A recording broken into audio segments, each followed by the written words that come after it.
Welcome back to Invincipod, probably the greatest podcast about the Amazon original series Invincible. My name is James. I'm Ralph. And today we're going to talk about Season 1, Episode 7, We Need to Talk, the penultimate episode of the season. And my favorite. And probably my favorite as well. It might give, 2 weeks ago, a run for its money, but right. I don't know, it's between the two of them. Right. This has so much stuff. There's one thing specifically that puts it over the top for me, something that I've been teasing about ever since the show started. And as soon as that scene sort of started, I was just like, it's gonna happen, it's gonna happen, it's gonna happen. Immortal. And it was so brief, but they did it. And it's just like the book, though. It's just like the book. It was in the panel. It was one panel in the book, and it was a shot from behind with the tall hat. The Immortal is Abraham Lincoln. Amongst others. Yeah. So, like, it's one of my absolute favorite things in comics. When they first showed his flashback of, like, his origins of, like, being, like, sort of a caveman with the swirling sort of light in the sky, I literally sat up in my seat and audibly cheered. Like, audibly was like, yes. Because you know it's coming at that point. Yeah. And as soon as it happened, I like flopped back down into my seat. And my wife said, I've never seen you that excited about a thing in a really long time. Oh, that's amazing. And I just so earlier we talked about the Mount Rushmore scene, and Doc Seismic decapitates the statue head, the rock face of Abraham Lincoln, and Mark goes and grabs it and puts it back. So, like, that wasn't in the comic books, but the great thing about the show is Kirkman could go back and see, things he could have done differently, and if he set a fight there. It so that exactly, or I made it so that the Immortal was Abe Lincoln. So, like, he's like, well, if we're going to be there, we may as well do some little visual gag for it. Right. So, but we didn't even notice that until after we'd recorded the episode. Like, that was something that you noticed and just put up on all the socials and stuff. So, yeah, I mean, that's a nice little plug. Go follow the socials. You get these little extra tidbits from Invincipod. Real quick, speaking of the socials. Yeah. We hit it. YouTube.com/Invincipod. Thank you, everybody that is listening and who put up with the nonstop posts of, like, I've done this. This is, like, isn't my first rodeo when it comes to, like, trying to get that URL on YouTube. So I know, like, once you get to a certain point and start saying how many you need left, people are like, okay, I can help with this. Like, that's it. It's the final push. And we know that most of you listen on, like, other podcast things, but it really does help us having that. So thank you again, everyone. That's awesome. Like, even after we got over the 100, and it's like you're waiting for YouTube to allow you to do that. Like, I think it was like a couple days. It was like all day Friday, wasn't it, for us? Just refreshing YouTube like every half hour. Yeah. And then I woke up. But we got there. We got there. And it's all good. And hopefully it will allow more people to find us now a lot easier. Right. Just in time for the end of the show. Yeah, I mean, it's not the end of the show. I'm keeping the faith. This is getting season 2. Oh, definitely. So speaking of season 2, and we talked about this, and we talked about this last week, the animation being, like, done on a budget. So I was gathering the artwork for this week's episode art for the social posts, and going through frame by frame, I realized how limited the animation is. Really? Yeah. If you look at our Instagram page, instagram.com/Invincipod, the artwork has a picture of Mark being strangled in the tentacle while Nolan is flying towards him.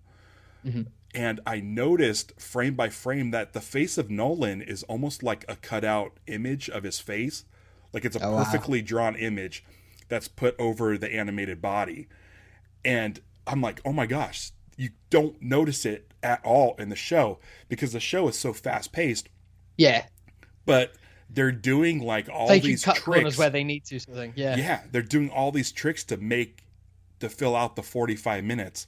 So like, I mean, I'm sure like from an animation standpoint, if you're like really, really going in and analyzing this show, you're going to see some things that look cheap, but the story is so good and the action is so quick paced that you don't notice all the tricks they're doing to keep the budget down and the story moving forward. And also, it's where it is adapted from the comic. You and I are used to seeing all of this like imagery, but still, like you have to, like, when you're reading any sort of comic, especially comics with a lot of action, you have to like fill in those gaps yourself. Like that's, your mind just does that. Yeah. And so now that we're seeing it, it's like it's probably still doing those same tricks, but you'd have to look at it frame by frame to see where they're cutting corners. There's one shot that I posted on Twitter, and it's when shit's going down and they show the reaction of people around the world.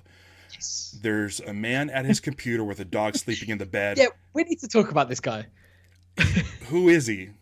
Who is he? It lingers on him for so long. And then, that post that you put up, like, it was only when you put that up that I was like, oh yeah, no, he's definitely got a bottle of lotion by his laptop, and that's a really big TV. Like, come on, it's a showcase. It's showcasing something. I'm like, is it like a Corey Walker? It's not Ryan Otley. It doesn't look like Ryan Otley.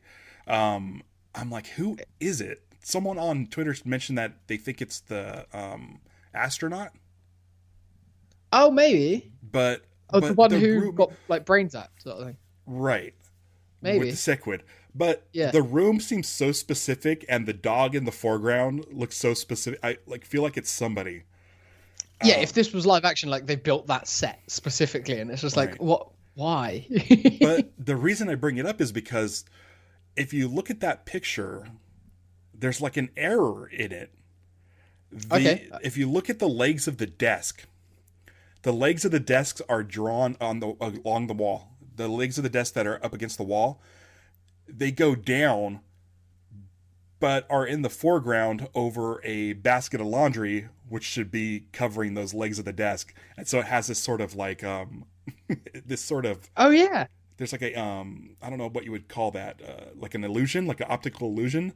So I think it's just, they're pumping this shit out as fast as they can. And I did not notice that. I did not notice that until I watched or got the screenshot. So I feel like maybe, Amazon Prime or Prime Video really didn't sink too much money into this, because I think they might just be pumping these out as fast as they can. It also could be something to do with the fact that they were probably working on this all through pandemic last year and everything. So it was a case of like, get it done. There's not maybe as much quality control on things like that. Right. And the thing I like about it is that it sort of brings an energy to the show. Like, I feel like it does. So I keep it going off on tangents, but my favorite movies in the Disney era of Star Wars have been Solo and Rogue One. Mm-hmm.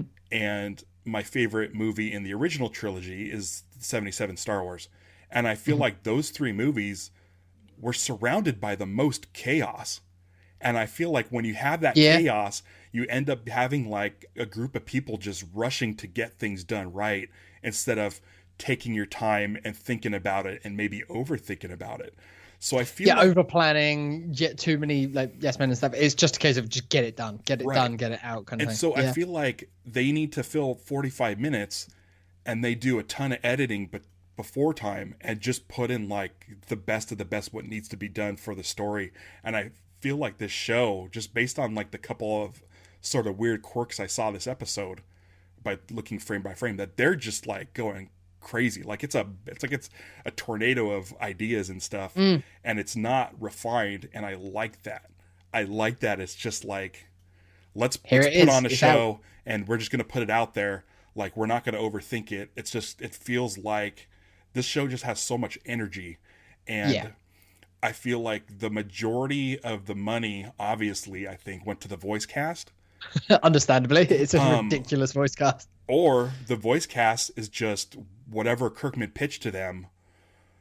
Yeah, they're working for scale. They were on board, because this show is just amazing. Like, it's so it's much weird fun. because we're talking about all these issues like with animation and stuff, and like every time it's almost like we need to preface this like we're nitpicking. We are really nitpicking to pull them out. But despite all of that, the show, it does have a special feel to it. Yeah. Yeah. Like everyone who is talking about it in like this is really, really good. Like this is something different. This is something special. And yeah, I just hope that there's enough people doing that and talking about it, and the buzz is there enough that we're gonna be back doing this again, right, for the foreseeable future. Because I can't get enough. There's another show on TV. We talked about it a little bit last week. That's going on at the same time as Invincible, and it's The Falcon and the Winter Soldier. Yep, great show. Just had their season finale at the same time, basically. Yeah. Right. And my favorite thing about that show is that it didn't knock you over the head with the social commentary. Like, if you're paying attention, it's a testament to the writing and the acting on that show. Yeah. The finale episode had this big, long speech by Captain America. And that speech really knocked you over the head with what the whole series was already telling me. Yeah. Like I already figured this stuff out, and it felt so heavy-handed. Those who hadn't caught up, or those who hadn't figured it out, it's like, here's the conclusion sort of thing. Yeah. And it made me feel like a dumbass, or it made me think that Marvel thinks its viewers are dummies. I think it's just because their audience is so big that there is gonna be a large proportion of them that don't get it. Which I love about Invincible. We have all these threads. We have so much stuff going on. But we don't have to get knocked over the head with where people are at relationship-wise, especially when it comes to Cecil and Omni-Man and Mark. Yeah. Like, the whole fight with the sort of beast. Yeah, the kaiju sort of Cthulhu-looking thing. Like, by the time Mark shows up, you understand what the stakes are. They don't have to tell you. They don't have to sit there and tell you, like... it's that transfer of knowledge as well. It's like, we know everything that Cecil and Debbie and those guys know. Right. We know that Mark doesn't know this, and that basically everyone else is either finding out or already knows, apart from Mark, and he's the last one to know. And he's the one coming in. He's the one on the radar screen coming into the picture, and it's like nobody wants it to happen. No. And they've already sort of set up the stakes. Cecil sets up the stakes quite early. It's like, he's the only one who might have a chance. Right. So, but also at this point, it's like he's then realized, I don't know where Mark's loyalties are. I need to do whatever I can to account for him as well now, because he is in play, but I haven't put him into play. And you have Debbie, who's already struggling with the family unit, and her just like, this can't happen. He needs to know before he talks to his dad. Like, he needs to know about the Guardians. Let's talk about Debbie, because Debbie, like, I think we can forgive her for putting red wine in the fridge at this point. She's under a lot of stress. We had a couple of people at least mention that to us on Twitter. Why didn't we talk about the fact that Debbie was keeping red wine in the fridge? Maybe that's one of those animation quirks. I don't know. I have no. I don't drink wine. I can't stand the stuff. I'm not a big wine drinker. But yeah, I do know that you don't keep red in the fridge. Okay. But yeah, Pete, there you go. That's for you. That teaches. That's what's. I mean, this show is also educational because I had no idea. There you go. And now I know. If you ever happen to have a bottle of wine in the house, don't put it in the fridge. Right. Does it only pertain to red? Can you put white in the fridge? Okay. Yeah, white is meant to be served chilled. Red is like room temperature. Sure. Gross. I don't know why. Don't serve anything room temperature. It's grim. The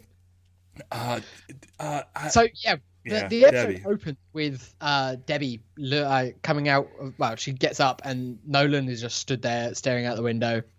She walks past the massive hole that he punched in the wall.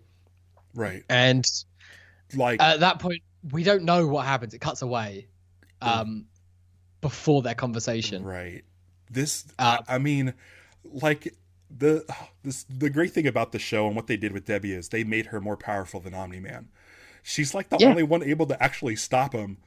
And she just like, she's fearless in the fact that she knows how powerful he is. She knows what he's capable of. Right. But that will not like there's no hesitation in her telling him to go fuck himself, basically, and to get out of her house.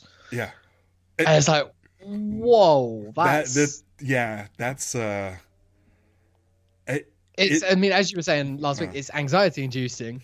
It is, but for some reason, also, like, yeah, you believe it. You know how powerful she is. When she laid into him, and he didn't do anything to retaliate, I was like, oh, I felt more at ease. I'm like, she knows him so well that she knows that he won't lay a hand on her.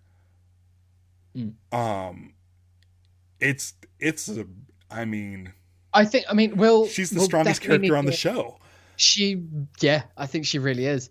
We'll talk about it in a couple of weeks when we do our like post-season wrap-up of like full spoilers about all the books and everything. But like, this is a different Omni-Man to the Omni-Man from the comics. Right. And the way he is talking to people, the conversations that he's having, like some of his actions are identical, they're spot on, but like it's the way he's doing it and what he's doing it for. I think his motivation might be slightly different.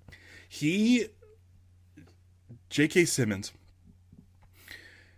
I don't know if this is to the animation or to his voice acting, but the way he talks to Cecil versus the way he talks to Mark and the way he talks to Debbie are like three different things. 100%. And it is crazy that they open the show with him killing the Guardians of the Globe. And we know what he's capable of. Yet, when he's talking to Debbie, you almost feel sympathetic because it sounds like he's in pain and he's got to do something that he's struggling with his obligation. And he really believes that killing the Guardians is a necessary thing. And it's amazing that you're able to be afraid of this guy 1 minute and feel sorry for him the next. I don't know how that's happening in this cartoon. I don't know if it's purely the voice acting. I don't know if it's the animation, if it's it's crazy how like this character it's a mix of it's the writing, the voice acting, and the animation. I think it's everything. We should all hate him. We should all completely hate him for killing the Guardians of the Globe. Yeah, but we don't. And like, I'm intrigued as to what his explanation is going to be as to why, because he is adamant that this has to happen. This had to happen. Yeah. He had no choice, and I believe him. I believe that he believes he had no choice. Right. Exactly. Whether or not he did or not, he is steadfast in that belief, and I get that. So I want to hear what he has to say. Yeah, it's not mind control. No, like that was brought up a couple times. He admits it to Debbie. He's like, I did this. I chose to do this, and there's no remorse. He would do it again. Right. But it's that, like, the motivation isn't. Yeah, he just wants to explain himself, and he's like, God, and it's like, you don't want him to talk because you know that he's going to be. Yeah. He's charming. He's a good talker. He might just be able to gaslight his way through it, but like, I don't think it's that. It's so sincere. Yeah. But then, as you said, whenever he's talking to Cecil, or in this case Donald, or anyone else like related to that, or when he was talking to Damien Darkblood, he's like, he has an air of contempt about him. He's like, you people are beneath me. I don't care about you. And then as soon as he realizes that they see him as a threat, he's like, well, I'm gonna fuck you up. Right. And holy crap, does he fuck them up? Like, we've seen him go against. Oh man, yeah. I mean, Donald at least got to go out like a bit of a champ. Like, he was trying his best. He did everything he could. But like the rest of those guys, like, we've seen Omni-Man obliterate other superheroes and other superpowered beings, and we've seen him take on like monsters and bad guys and stuff like that. But to see him take on basically regular guys, they've got high tech equipment, but like, they are just troops. Yeah. And to see how effortlessly he just absolutely eviscerates all of them. Right. It was grim. It was the bit on the kitchen counter. Well, like the legs slumped down. Yeah. The top of the torso is like over on the side wall. It's like, oof. And we get another gun through the face. Gun through the face again, yeah. And then the female, the last one who gets got. Yeah, where she gets tossed out of the house and her like leg is backwards. Just everything is about her is like completely contorted, and you know, she's alive, but she's not living well. I have a friend, Scott, who's watching the show and really enjoying it. He hadn't read the books. And he's also looking for shows to watch with his kid. And I mean, like, I feel like, I don't know if they would do this, but I could see like a possible sort of PG version of, I don't know if they could do it. PG cut, what, like they did with the Deadpool movie sort of thing? Right. Yeah. I feel like maybe it would reach a wider audience. I've talked to, he said his wife was out after the first episode because of the violence. And someone else mentioned that as well. I want to say, I think it was Jay. Oh, really? Yeah, from my Screen Geek show. His wife as well, Colleen, I think was not keen on the violence. I'm not sure if that was the case with her, but I could see them easily cutting around that. It's doable. Like, you could do stuff in shadow. You don't need to see as much gore and stuff. Like, you could. I mean, I love the fact that they've kept true to the book with the gore and everything. But like, you could do a PG version of this. Like the language you can tone down easily. Yeah. I mean, that wasn't even in the book really that much. Like, that's something that they've added, I think, mostly to the show, probably due to the voice cast that they've got. Right. Like, if you've got Jason Mantzoukas, you need him delivering curses like every fourth word. That's just who he is. Yeah. But yeah, you could tone that down. You can change that up enough. You could. I think I would be okay with it too, because I feel like the more people that see Invincible, the better. I love that we've got a true to comics version with the violence. But if it was a case of like, hey, we need to tone this down, or we're cancelled, then yeah, tone it down because I want the show. Right. Right. Yeah. I feel like it's so part of the show now. I mean, much as it was like with the book as soon as Otley came on board, basically. Right. Speaking of Otley, the monster that they fight in this episode, the giant sort of Cthulhu monster, is 100% an Otley design. Yeah. It's an Otley monster for sure. Yeah, definitely. He's like in a few other sort of side books that he's done and other projects. Like, there's always big monsters like this. Yeah, with those like angled tentacles and the weird sort of asymmetrical mouth, teeth. Love that. I love that it was brought back so quick as well. Like, we saw it obviously like already defeated in what, episode 2 or 3 or something. Right. And we've been saying all along, it's like, that'd be interesting if that came back. And the same with the Rhiannon. Right. Like, that came back super quick. Like, that's one episode removed that they've got. Is it DB or whatever his name is? Yeah. On board, like working for them, kind of thing. Yeah. It's like they are using whatever they can get. Right. Like, even the control collar, like the robot uses with the Maulers, or is trying to bribe the Maulers with. Like, this is all stuff that has been set up throughout the season so far, and we're paying it off now here near the end. I have a question, because I'm not. I need to keep rereading the book, because I keep forgetting the sequence of things and what things happen. Let's talk about Robot. Yes, Robot has quite a lot to do in this episode. Is this how it is in the comics? Because I can't remember. I haven't got there yet. I always just remember Robot as the redhead kid. Oh no, he definitely takes on Rex's body. Does he? Yeah, it was Rex's body. That's why, when he does the jab, like, I was like, oh, that's how they're gonna do it. I can't remember how he gets Rex's body, but it is. It might be something different. Like, I don't know if this is giving too much away, because I don't think they're going to do this now in this show. I think Rex dies and Robot takes over Rex's body. Oh, okay. If I remember right. I don't. But then no, because he is younger, isn't he? He is. Yeah, he's like a. I can't remember. It's been so long since I've read those issues, and I haven't got there and reread it. We're bad Invincible fans. Hashtag fake Invincible the thing fans. is, so if anybody listening to this who hasn't read the comics, like there's 143 issues or something. There's a ton of issues, and Kirkman throws way more threads into the book than he has the show. So all of the stuff that's out there. Yeah, if you think that there's a lot of dangling threads in the show, then oh my god. Yeah, so like some of the finer details get missed when it comes to the comic. Like, it's one of those things that's like, as you're reading it, you're like, I'm going to try and remember all of this, but I don't know what's going to come back up. I don't know what's going to be important. I don't know what's not. Yeah. And it's just like, just go for the ride. Like, just enjoy it. I want to see the Kirkman like cork board that has all the Invincible threads and ideas. His, like, red web of idea. Yeah. Yarn. Everything comes back to Mark eventually. Right. But yeah, Robot. So yeah, Robot. He gets his new body.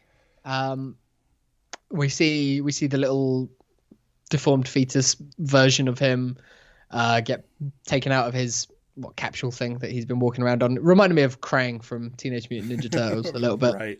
But yeah. I love the sort of twins. Like nobody wants to deal with it. The body. Yeah. Oh, it's there. Okay. A little squishy. But yeah, the Mauler twins help him out. They want their payment. Robot had no intention of letting them stay free. He tries to rearrest them. I like that he essentially said, "Okay, now you guys got to go back." Yeah. Like he didn't like. He was just like, "Oh, this is where I'm done with my thing." Like he had no sort of investment in what they were doing. Like he was just like needing them for just to do this. Completely used them, which is it's kind of dark in a way, but it's also like, they're bad guys. Like he's doing exactly what Cecil would be doing. So exactly, yeah. And the Maulers mentioned Cecil. Yeah, they know of him. Like, Cecil's definitely not as much of a secret in the show as he is in the book. Right, but they said that he couldn't put Immortal back together. They couldn't fix Immortal. And they had the head. So I'm assuming the gaps I'm feeling is that Cecil took the head and body, couldn't fuse it back together, so just buried him. Yeah. So, but somehow the Maulers knew that. They must have assumed that if Cecil can fix it, that's why the body's there. Yeah. What happened to security guard Steve's kid? Oh man, yeah, we don't know. Maybe he'll come back. What if episode 8 opens on a funeral that security guard Steve is at? We get another Steve scene, or that'll be like the post credits of the last episode or something. we begin and end with security guard Steve. Oh man. Can we talk about Immortal some more? Yeah, let's do it. Immortal is back, and the collar that they put on him from Robot was a complete fake. Basically, it was just like he's got a nice collar, so he's enraged. He is livid. Like he's seeing red. Like all he wants to do is find Omni-Man and destroy him. And so that's what he tries to do.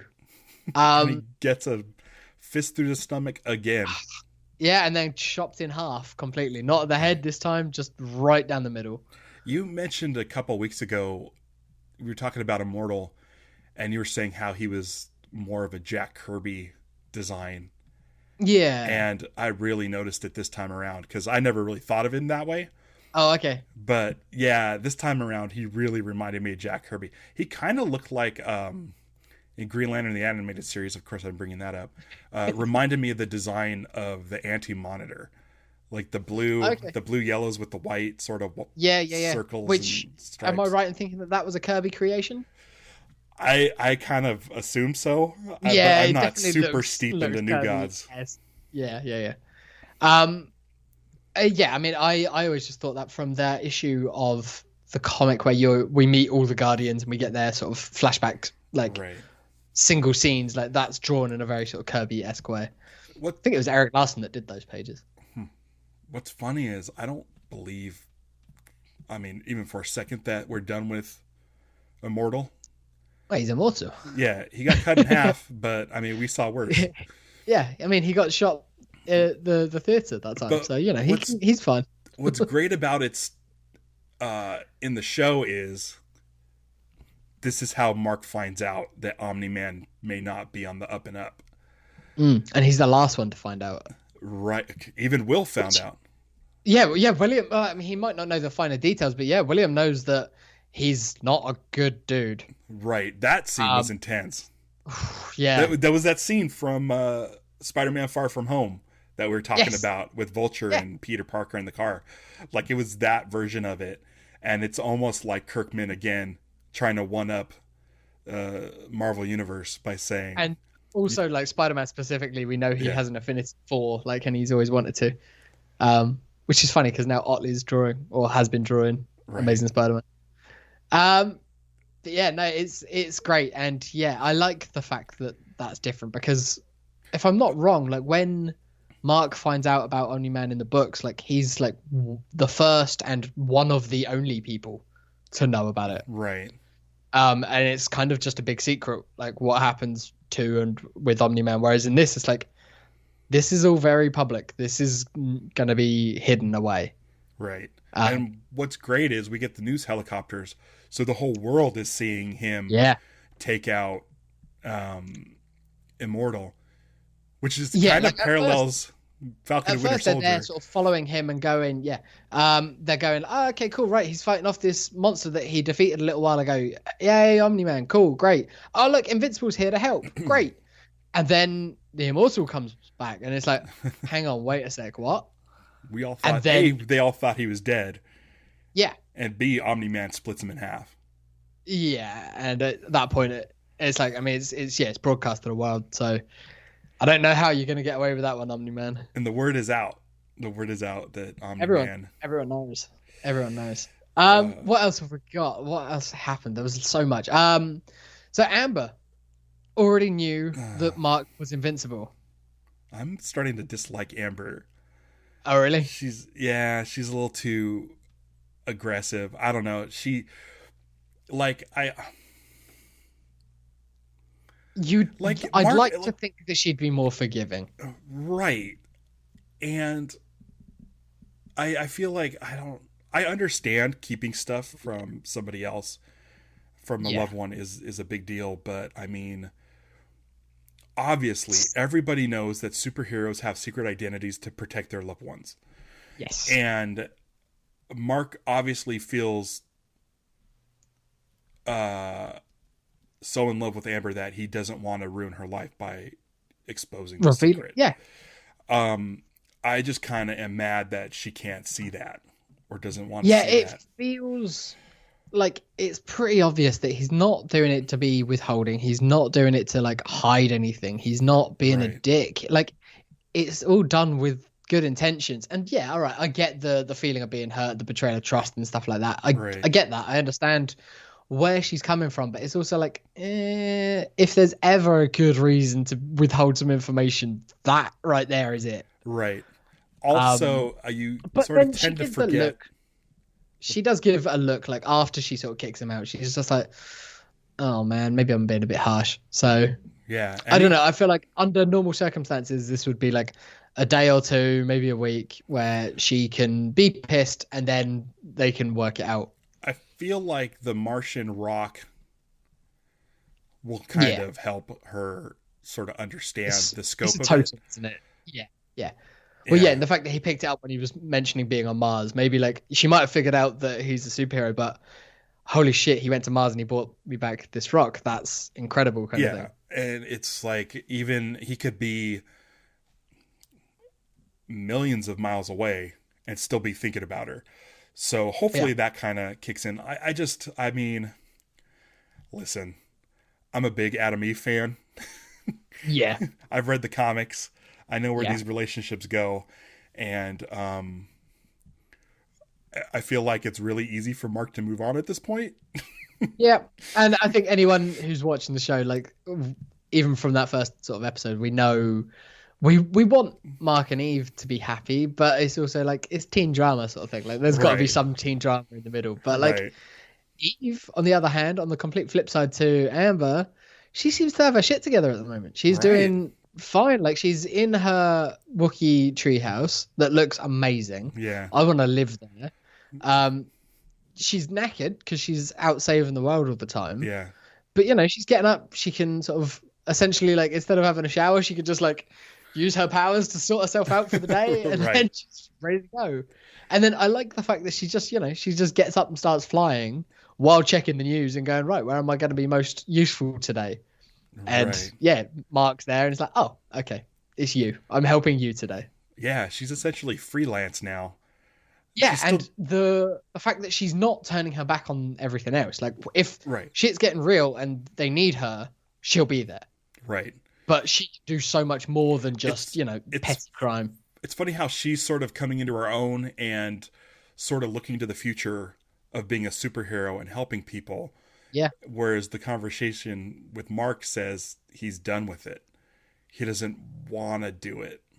Yeah, it's like he took what she was saying a couple of weeks ago about, like, giving it all up and getting away too far. Like, he's gone, I'm giving it all up, I'm not going to do this anymore. Whereas she was like, no, I'm giving up being part of this team and being controlled by people, being told what to do, where to go. I'm going to figure this out myself. Because Mark said the world was fine before Invincible. Yeah. And that it'll be fine without him. The Guardians were there, and Omni-Man was still on the side of good. Right. So now the world probably needs Invincible. Right. But I do like the fact that, you know, the superheroes are always constantly battling hordes of aliens, giant monsters, dragons, all of this stuff. And she's essentially saying, like, well, I don't need to do that. Even though I can do that, there's a better way to do my job. And I kind of like her point of view of, let the world take care of that shit. I'm going to go help people in need. Says a lot to her character. She seems to be doing a great job. She seems to be doing a really good job of it. Like, she's definitely the one who's got everything together at the moment. And then now she's there at that big fight at the end. Right. Like, when Mark busts straight in to help his dad, she hangs back and takes the call from Debbie and Cecil. Yeah. And so she knows. She's been filled in on everything. So it's going to be, I think, up to her, like, to, I don't know, save Mark, help Mark, do something. Well, what's great is that she'll be standing by, and then her former team is also standing by. The new Guardians, the teen team. Yeah. Who seem to be back and as a team and all actually liking each other and working, like, willing to work together. Right. Probably because they know what they're against now and how high the stakes are. Right. And that stain on the wall is a reminder. Exactly. They know exactly. They now know what the stain on the wall means. The ending of this episode got me so fired up. The last line of the show is the title of the episode. Yeah, we finally got the title of the episode in the show, and it brings an impact. Like, oh god, and it just hits, like, the music's all dropped out, like everything else is gone, and even though there's stuff going on around them, it's Mark and Nolan just staring at each other. Just from like a human standpoint, the words "we need to talk" when talking to someone who's in your life, any relationship, is bad news. Oh yeah. And to cut to black after that line is uttered, it is with no post-credits scene. Great, like, such a great cliffhanger. Yeah, we kind of know what's coming. I feel like the sort of big thing that we've been alluding to. Nolan was practicing this speech earlier on. Like, this is something that he knows is coming, and he knows it's got to happen soon. Right. And he's like, and he's trying to psych himself up for it. What's great about J.K. Simmons' performance is we see how Nolan talks to everybody else, and seeing him by himself, we get to see the real Nolan, and he's more sympathetic. Yeah, he's sympathetic. There is a vulnerability to him because I genuinely believe he loves his kid, and he wants he wants Mark on his side. And so yeah, like even when he's talking to Debbie or to Cecil, it's the tone is very different, but there's always a confidence about him. Like Yeah. he knows what he's about, he knows what he's saying. Whereas when it came to Mark and to explaining everything, giving the full story essentially, he's scared. Right. He's scared of what that could mean, and I think it's because he knows that there's a good chance that Mark isn't gonna like it or agree with it. Right. Right. Or in his eyes, get it, understand it, sort of thing. There hasn't been a lot of moments with Omni-Man by himself. No. So it's fun to kind of get an insight on who he is when he's not BSing people or trying to smooth things over with his wife. Yeah, the only other times that we've seen him by himself that I can think of have been like menacing scenes, like after Debbie's left the room and he's like looking up at his old uniform and he's like, it's you're scared of him in those scenes. Yeah. Like you're meant to be. You're meant to be like, oh crap, like he's the boogeyman. I mean, even like after the Guardians are killed, he has a moment where he looks like he can't, like it weighs heavy on him. Like he's just kind of laying there on his knees. Also, it's the resolution of like, I've done what I had to do. I don't like that I had to do it. But then you have scenes where he's watching over the fight with Battle Beast and not doing anything. So what does that mean? Like, what does that tell about him and his personality? Is he still sort of like an asshole? But then last week we saw him punch the hole in the wall and we see him sitting by himself. And it's because I feel like whatever this conflict is, he's much more introspective when it comes to his family. Yes. And that's what he was saying to Debbie as well, wasn't it? It was like, you have to trust me. If you just listen to me and everything will be okay for me, you and Mark. Like he specifically, he's like, for us, for our family. He's like, I don't give a shit about anything else but us. And that, like, I think I know what he means by that based on book knowledge, but like, I don't know what that means for the series as a whole. But we'll see. Yeah, it's an awesome cliffhanger. It sounds like, I mean, this could go two ways. This could just pick up where we left off with him laying out everything that the audience needs to know to sort of catch up to the story. Or Kirkman goes and fucking puts in shit that has nothing to do with any of this stuff. like if we cut back to the Mummy storyline or the Martian storyline, like if that opens up episode 8, like you can totally see Kirkman doing that. If we're gonna cut back to any side storyline, I think it would be Alan in space. Alan, okay, yeah. I really think we're going to see Alan at some point next week. Not the kid's funeral. Oh God, no! I don't want to see that. That's horrible. Unless the Waller twins get a change of heart and decide to bring him back. That'd be funny. You never know. And then he's like joins them or something. I love how much the Waller twins have been throughout the series. Still not getting used to the voice. You know, but I mean, I can't shake it. It's not the show's fault. It's definitely not the show's fault. Yeah, it's totally my fault. But...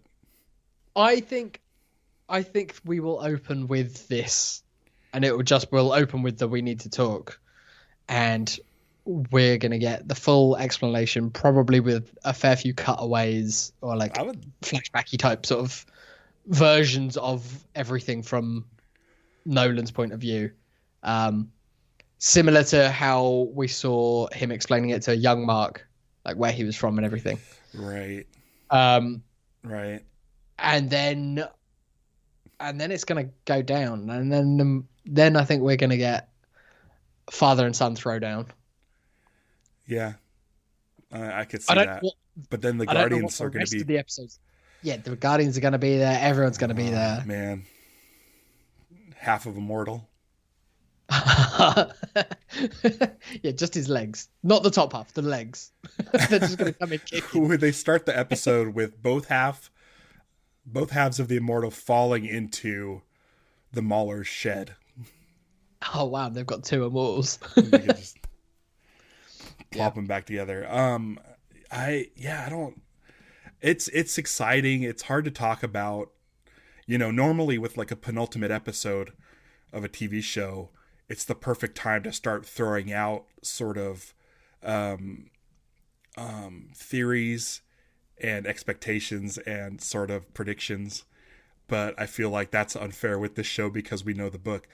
And this is, I mean, it is wrapping up where we thought it probably would wrap up their first season. Right. Everything that's got there has been pretty different. And with that line, we need to talk is definitely like the button on this thing where we're like, we in the book, there is a moment where Nolan says to Mark, we need to talk. And it looks exactly the same in the show as it does in the book. So everything's leading towards sort of, the comic book version of this. I do think we'll see Alan again. I hope so. Yeah.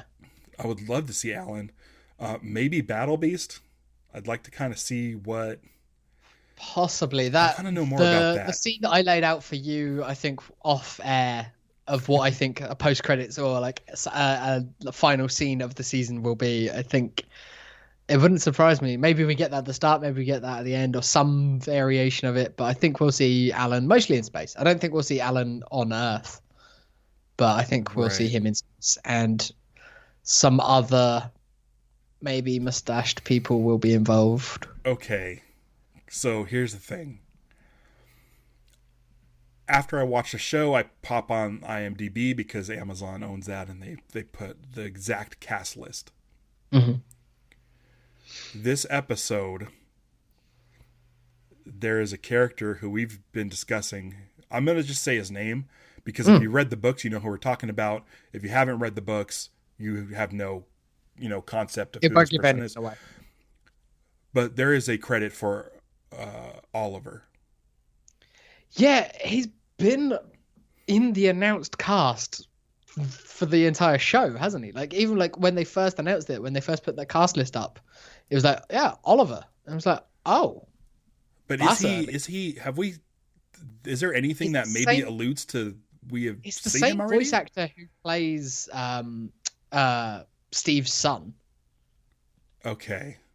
And he wasn't in this episode? No. Okay. Interesting. All right. But it is, it's the same voice actor. So, but it's like, did people just guess and IMDb haven't corrected it? I don't know. That seems wrong, especially this far into the season. Because it seems like specifically, like as soon as the episode drops on Amazon, the IMDb is filled in. Like it has the show title, the episode title, and then the cast. And so it's really weird that Oliver keeps showing up in the IMDb. Ross Marquand plays Immortal, is also playing Robot. I forget his name. What's Robot's boy's name? Robbie? Rudy. Is it Rudy? Yeah, I don't know. I know it's an R name. But so Ross Marquand is playing that because I'm like, this voice sounds familiar. Yeah, he's doing a great job of making like a younger version of the Rex voice, essentially. Right. To me, it sounded like Jason Lee, and I was like, man, this really sounds like Jason Lee, but from like when he's young, as in The Incredibles. Yeah, like Mallrats era. Yeah. But that one credit confused me because I was sort of waiting for it. So I think if we get Oliver, it will be next week, obviously. But but I don't think we will. How? I don't think we will. Unless that kid who's digging up the grave, Steve's stepson, is named Oliver for some reason. They do it just to troll people like you and I who are going to be looking at these things. Maybe. Because Oliver should probably come a little bit later. I could see him maybe showing up in season 2. Maybe. Yeah. But at this point, Oliver does not serve this story. No.